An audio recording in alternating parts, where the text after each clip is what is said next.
Glória a Deus. Eu saúdo a amada igreja com a paz do Senhor, amém? Eu estou feliz de acompanhar os meus pastores, pastor Álvaro, pastor Clodoaldo, e de poder participar nesta noite desta escola bíblica, conhecer os irmãos que aqui estão pelejando na obra, que estão firmes, esperando a volta do Senhor Jesus, amém?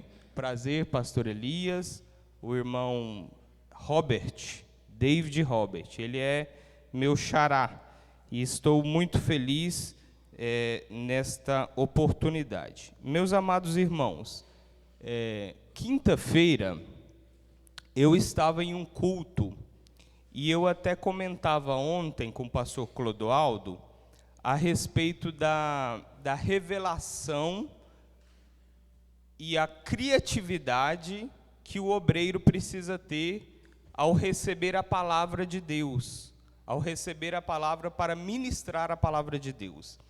E acontece comigo, o pastor Clodoaldo também dividiu o que acontece com ele, às vezes em um culto, enquanto uma pessoa está trazendo a revelação de Deus, a palavra de Deus, o Espírito Santo nos visita e nos dá um entendimento a respeito de alguma verdade bíblica, de algum alimento para a igreja. E quinta-feira eu estava na igreja do meu pai, enquanto o copastor pregava, eu recebi algo da parte do Senhor, não foi no meu intelecto, não foi na minha alma, mas eu creio que foi no meu espírito.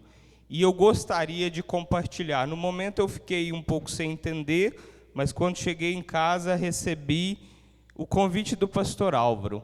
E aqui estou hoje e espero ser bênção. E, portanto, gostaria de ler um texto da Bíblia Sagrada com vocês, que se encontra no livro de 2 Reis. Um texto que eu não estou acostumado a pregar, mas o Espírito do Senhor me levou sobre ele. Capítulo de número 4 do livro de 2 Reis, verso de número 38. Na minha epígrafe da minha Bíblia diz o seguinte: morte na panela.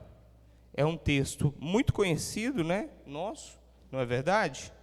E nós vamos tentar extrair. Obrigado, meu irmão. E nós vamos tentar extrair algumas verdades bíblicas. Diz o seguinte, eu estou numa tradução Almeida, século 21, diz o seguinte, a minha tradução, verso 38. Eliseu voltou a Gilgal, quando a fome atingia a terra, enquanto os seguidores dos profetas estavam com ele, Eliseu disse ao seu servo: põe o caldeirão no fogo e prepara um cozido para os seguidores dos profetas. Então um deles saiu ao campo para apanhar ervas, e encontrou uma trepadeira silvestre.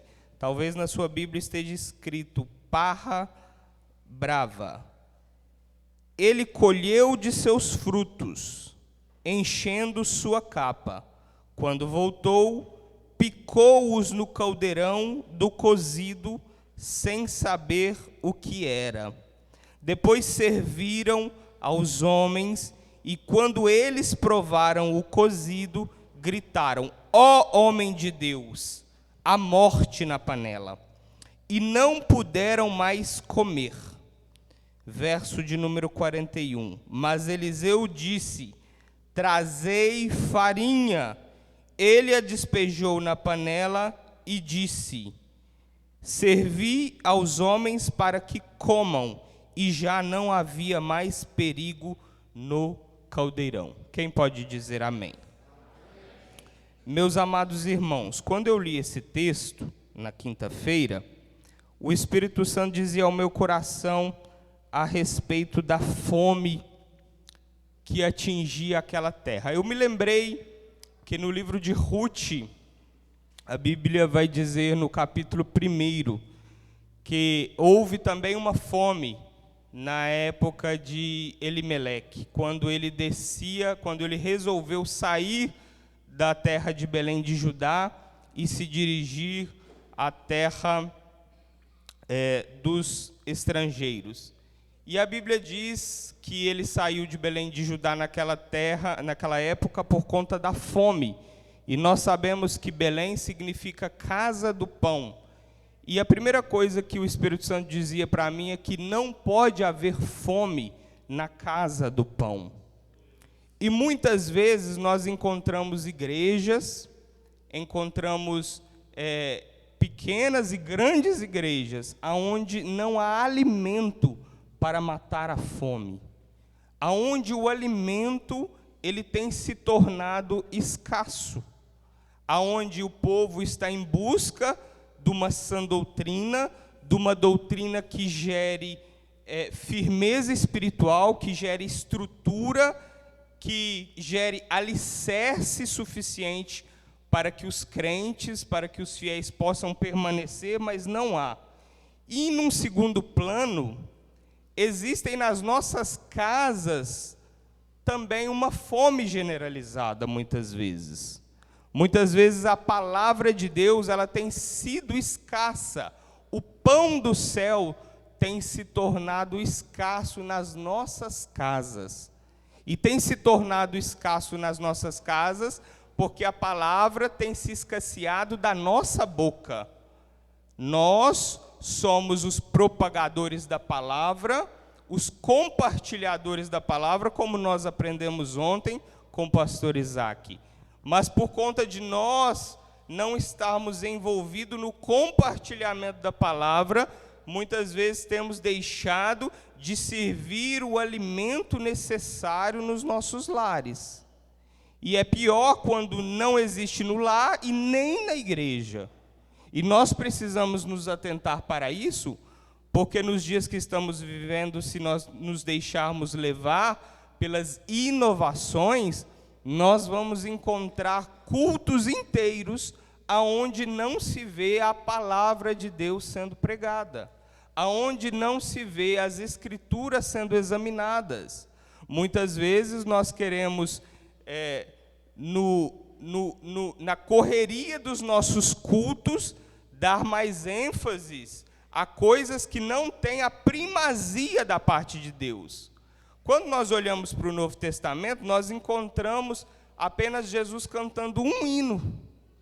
Quando Jesus estava na ceia, na última ceia, antes de sair para o jardim do Getsêmani, a Bíblia nos relata que eles cantaram um hino. Isso significa que eles cantaram somente o hino? Não. Com certeza eles salmodiavam, porém a palavra, ela é primordial. O momento da palavra, ele deve ser primordial, ele tem que ter a primazia. Não somente na igreja, como na nossa vida comum. Eu me lembro que quando eu era criança, a minha mãe colocava hinos enquanto ela fazia os deveres domésticos, hinos para serem cantados. Eu lembro de estar doente na cama, o meu pai de madrugada me visitar e eu acordar com as orações do meu pai. Isso é ter a palavra de Deus presente no nosso dia a dia. E muitas vezes nós temos passado fome espiritual e temos tentado encontrar a palavra de Deus em algum único momento do dia ou em algum único momento da semana. E isso não tem feito efeito, isso não tem sido proveitoso para o nosso corpo espiritual. A Bíblia vai dizer que nós somos tricotômicos, nós somos feitos de corpo, alma e espírito. Nós sabemos que o nosso corpo físico é a carne, é aquilo que nós tocamos, os nossos órgãos, o nosso sistema nervoso, o cérebro, os nossos membros. E nós sabemos que a nossa alma é a sede das nossas emoções, aquilo que diz respeito a como nós nos relacionamos, o nosso temperamento, diz respeito ao jeito que nós tratamos as pessoas, a forma que nós somos construídos, e temos também o nosso espírito. E quando nós nos convertemos ao Evangelho, quando nós recebemos o Senhor Jesus, nós recebemos o Santo Espírito de Deus no nosso espírito, envolvendo não somente o espírito, mas todo o nosso ser, o corpo, a alma e o espírito. Mas existe uma guerra, em que a alma é como um pêndulo, que ela ou se inclina para a carne, ou ela se inclina para as coisas espirituais. E quem nós alimentamos vai dizer do vencedor desta batalha. Porque até nós sermos livres, né, Paulo, não é o que Paulo diz, até quando seremos prisioneiros da carne? Até quando padeceremos dos pecados da carne? Porque a carne, ela é fraca, mas nós devemos nos pender para as coisas espirituais. Mas quando nós não nos alimentamos das coisas espirituais, a guerra já está definida, a batalha já está definida. Então, numa época de fome, onde nós vemos uma fome espiritual no nosso país, no nosso estado, nas nossas cidades, nós precisamos nos atentar para ir atrás do alimento sólido, para buscar aquilo que é de interesse espiritual, de conteúdo, algo que seja, como eu diria para vocês, algo que seja palpável, algo que vá te conduzir a uma saciedade espiritual. Porque muitas vezes aquilo que nós queremos comer, muitas vezes eu quero comer sorvete, eu quero comer guloseimas, mas isso não trará a capacidade, os nutrientes necessários para eu manter o meu corpo. Eu preciso de alimento de verdade. A igreja do Senhor precisa da doutrina verdadeira. A igreja do Senhor, nesses dias, e durante todos os dias da sua existência, ela não consegue sobreviver se não houver um alimento verdadeiro, que você possa vir, se alimentar e sair com a sua alma saciada, mas com o espírito forte, dizendo, eu vou caminhar mais. Eu tenho notado que nós, por exemplo, a Santa Ceia, nós temos tratado a ceia do Senhor de forma vulgar. Eu me lembro a primeira vez que eu servi a ceia do Senhor. Para mim foi algo inexplicável, porque não se tratava apenas de um pedaço de pão e um pouco de suco de uva, mas se trata simbologicamente do corpo de Cristo. É algo que atravessou gerações, é um mandamento do próprio Cristo, o examinar a si próprio, o participar, o fazer parte da comunhão, o estar junto. Eu me lembro de pegar aquela bandeja e servir e tremer, porque não havia outra coisa a ser feita, porque a gente treme, porque sabemos que somos imperfeitos, pecadores, e precisamos fazer um serviço, prestar um serviço, que é santo demais para nós, é imaculado demais para nós, é puro demais para seres impuros, para seres imperfeitos. E se nós não tivermos essa consciência, trataremos coisas santas como coisas banais. Eu tenho visto, por exemplo, quando eu estava com o pastor Miltamar, às vezes ele me pedia, vai lá servir a ceia no domingo para aquelas pessoas que faltaram, e eu ia. E quando eu estava ministrando a ceia, vinha no meu coração, será que a comunhão do sábado, ela pode ser repetida no domingo? É lógico, existem muitos motivos plausíveis, muitas desculpas plausíveis, mas eu sabia da vida daqueles irmãos, e sabia que vários deles tinham deixado a ceia do Senhor por eventos que eles não precisavam ter comparecido. E por qualquer coisa trocavam a ceia do Senhor e diziam, serve no domingo.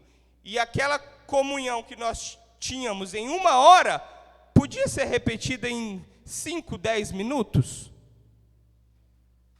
E aí não sabem porque estão fracos, não sabem porque estão indefesos, não sabem porque são deixados levar por todo tipo de vento de doutrina que surge, porque abandonaram as coisas simples que alimentam o nosso corpo espiritual.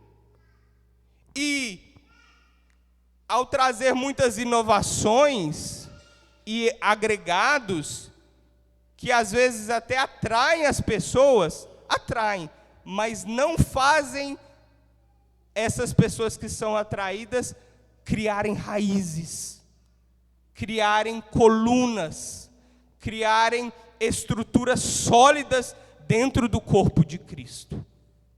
E nós temos visto a simplicidade do Evangelho, do alimento do Evangelho, do arroz com feijão, ser substituído por coisas que são, aos nossos olhos humanos, até apetitosas, mas que não são alimento sólido.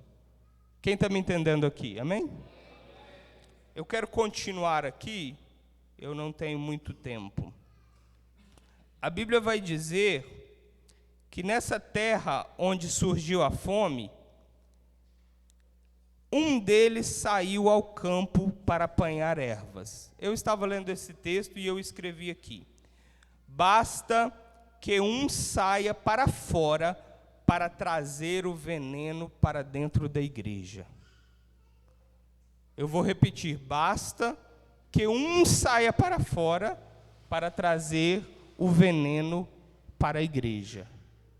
Não precisa ser muitos, mas às vezes uma pessoa que saiu ao campo, que não tentou, que não havia plantado o seu alimento, que não havia arado a terra, que não havia suado para produzir, que não havia produzido o seu alimento, mas ele foi lá fora buscar um alimento que trouxe o veneno para todos aqueles profetas que estavam reunidos.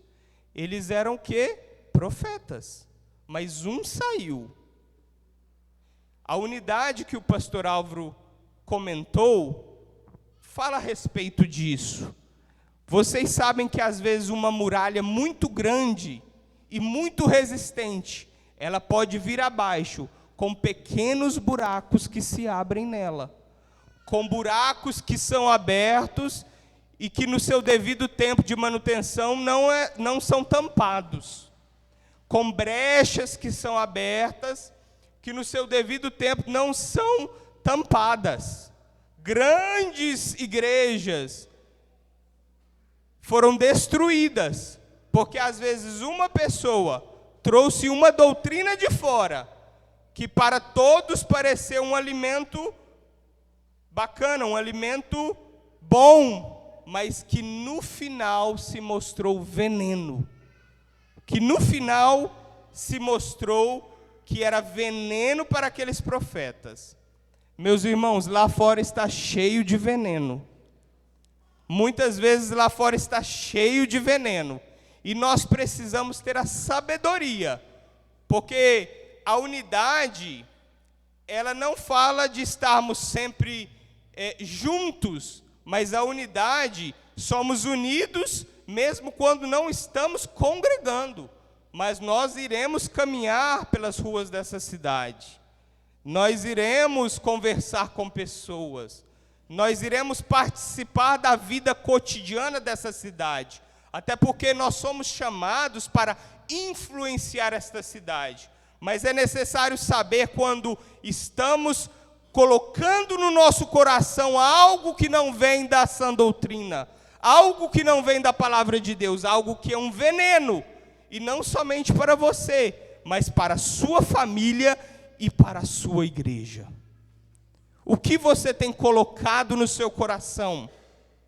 Converse com seu pastor, converse com seu líder, exponha, porque se você deixar o veneno, a semente venenosa ser plantada no seu coração, ela vai frutificar, e você, em vez de dar uma semente, um fruto bom para a igreja, em vez de você apresentar um fruto bom para o seu Senhor, você estará apresentando frutos venenosos para que as pessoas que estão ao seu redor comam.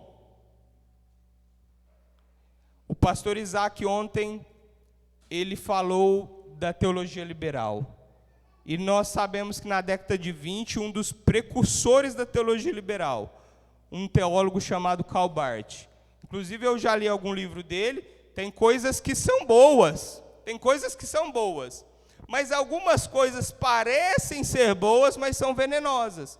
Quer ver uma coisa que ele fala? Ele diz o seguinte: a Bíblia Sagrada, a Bíblia como nós conhecemos hoje, a Bíblia dos protestantes, ela não é a palavra de Deus, ela contém a palavra de Deus. E às vezes nós escutamos isso, pastor Clodoaldo, nós achamos até bonito, como frase de efeito, ela não é, mas ela contém. Mas é uma armadilha, é um veneno. Toda a Bíblia Sagrada foi inspirada pelo Espírito Santo e é útil para o nosso aprendizado, para o nosso conhecimento e para a nossa edificação. Então, às vezes, se eu falar ela contém, às vezes ela vai te enquadrar em um delito seu, em um pecado seu, em um pecado meu, e eu vou falar, isso aqui não foi Deus que escreveu, isso aqui não foi Deus que falou. E você tira de fora aquilo que te convém. Mas nós sabemos que a Bíblia, ela não trabalha assim. Olha para você ver, o tanto que a Bíblia é um livro maravilhoso. Ela não esconde os pecados dos homens de Deus. Ela expõe os pecados dos homens de Deus. Ela trata os pecados. Ela mostra. Você vê que existem muitas religiões, a islâmica, por exemplo, que escondem os pecados dos seus profetas, dos seus mestres. Elas escondem as coisas. Religiões que escondem aquilo e só mostra aquilo que lhes convém. Mas a Bíblia Sagrada, ela expõe o pecado de Abraão, ela expõe o pecado de Jacó, ela expõe o pecado dos apóstolos, porque existe um Deus que quer tratar o nosso pecado, para que nós possamos encontrar na doutrina sadia do Evangelho e da Bíblia Sagrada a esperança para a salvação eterna.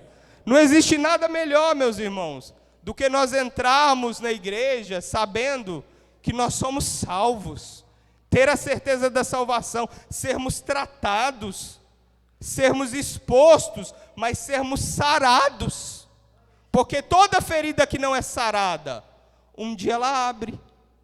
Às vezes você colocou algo bonito, tampou, mas um dia ela fede, e um dia ela abre.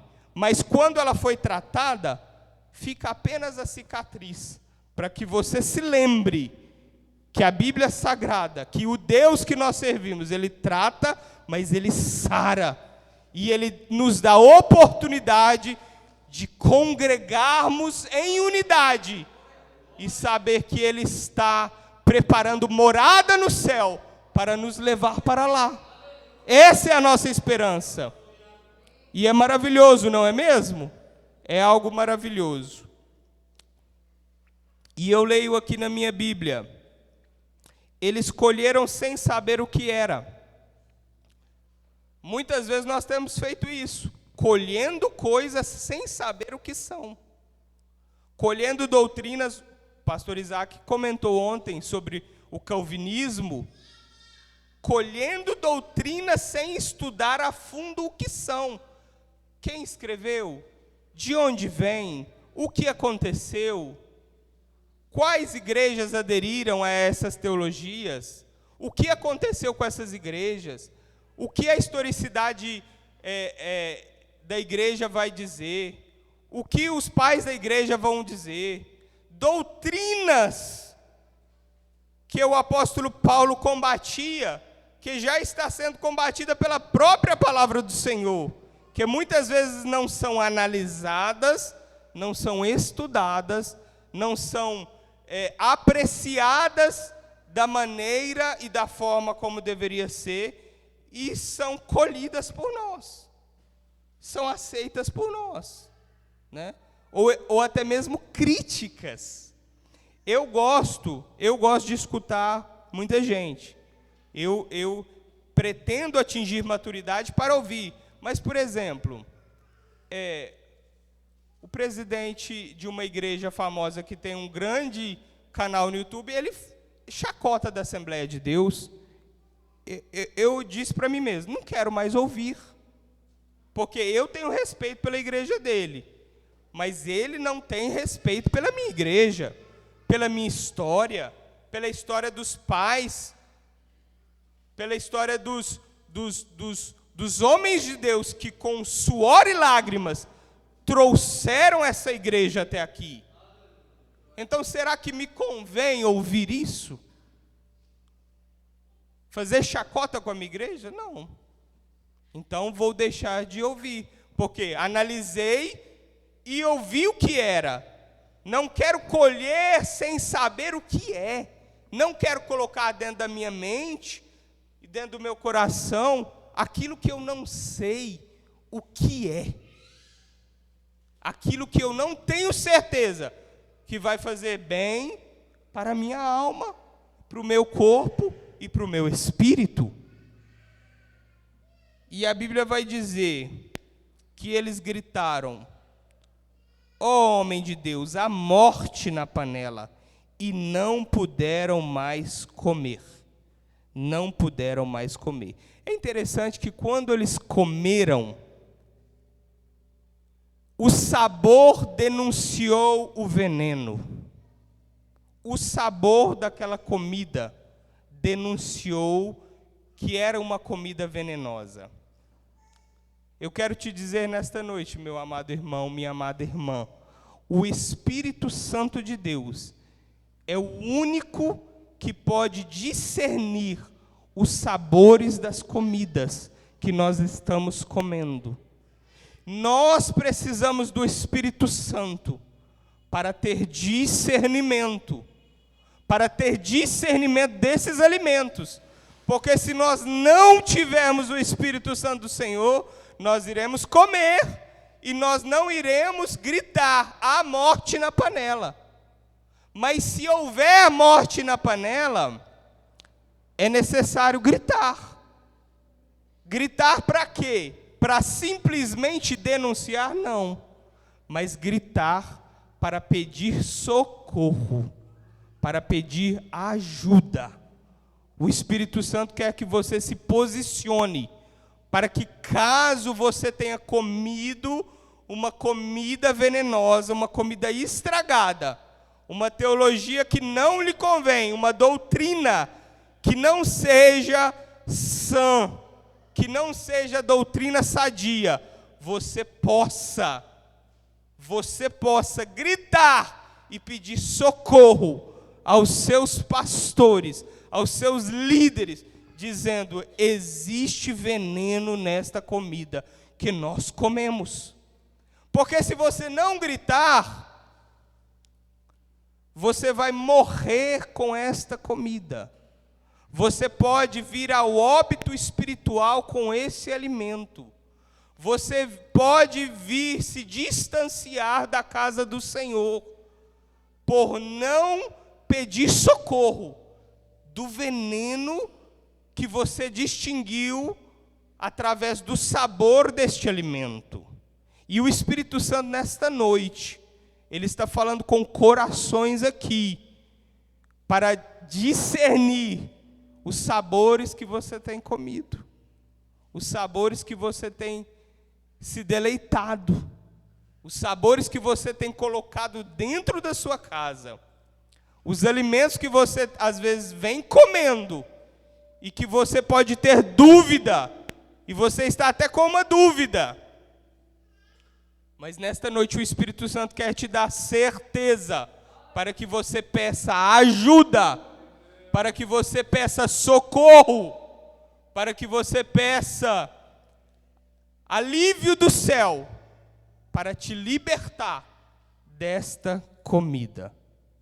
Para encerrar, porque o meu tempo já se findou, o último verso diz que eles chamaram Eliseu e gritaram a morte na panela. E Eliseu trouxe farinha, despejou na panela e serviu aos homens, e já não havia mais morte. Meus amados, a farinha, eu escrevi aqui, ela representa Cristo. Assim como a farinha representa a essência do pão, Cristo é a essência do Evangelho. Alimento sem farinha não presta. Alimento sem Cristo não presta. O alimento, você já distingue por aí, que não tem a essência do Evangelho, a essência do Cristo, a essência dos mandamentos que Cristo nos deixou, é veneno. Mas se nós colocarmos o Cristo nos nossos alimentos, se nós colocarmos a farinha de Jesus nos nossos manjares, eu creio, e a Bíblia diz, me dá a certeza da minha crença, nós poderemos comer, poderemos ser saciados e poderemos crescer espiritualmente até a volta de nosso Senhor e Salvador. Você crê isso comigo? Esta é a mensagem. Eu agradeço a oportunidade em nome de Jesus.